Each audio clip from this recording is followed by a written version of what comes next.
Cet après-midi, nous nous sommes rendus au ministère des Affaires étrangères. Nous avons été saisis il y a une semaine par un membre de notre association qui nous a donné l'information selon laquelle son enfant serait porté disparu depuis quelques jours. Et tout de suite, nous avons tenu informé le directeur général des affaires consulaires qui est notre point focal ici au ministère des Affaires étrangères. Et parallèlement, les parents, la famille, la mère ici présente, a dû contacter les autorités consulaires sur place Ankara. Mais nous nous apercevons une semaine plus tard que ni nos autorités ici au ministère des Affaires étrangères, ni nos autorités sur place Ankara ne nous apportent aucune information relative à la disparition de notre fils Bama Derik, étudiant en Turquie.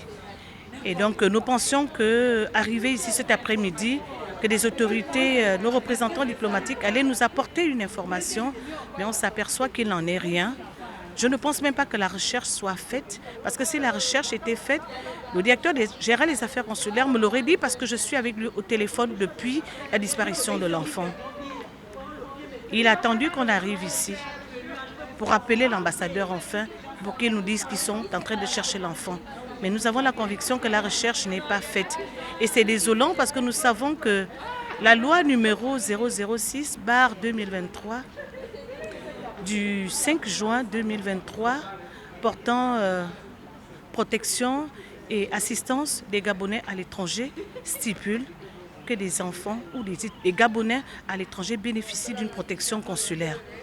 Mais malheureusement, nous nous apercevons que les Gabonais sont abandonnés à eux-mêmes. Les Gabonais sont vraiment abandonnés à eux-mêmes. Donc, une semaine plus tard, nous ne savons pas où est notre enfant. S'il y a arrestation, on devrait quand même pouvoir donner la possibilité à la personne arrêtée de contacter les parents.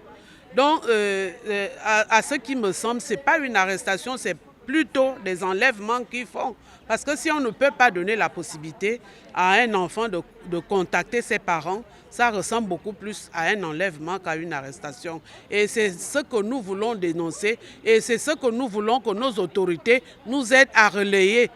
Si on a arrêté un Gabonais quelque part, qu'on prenne quand même la peine de contacter nos autorités pour signaler qu'il y a un Gabonais qui est détenu à tel ou tel endroit. Si ce n'est pas le cas, on voudrait bien le dénoncer pour que ça n'arrive pas à d'autres enfants. Monsieur l'ambassadeur du Gabon en Turquie, où est Derik?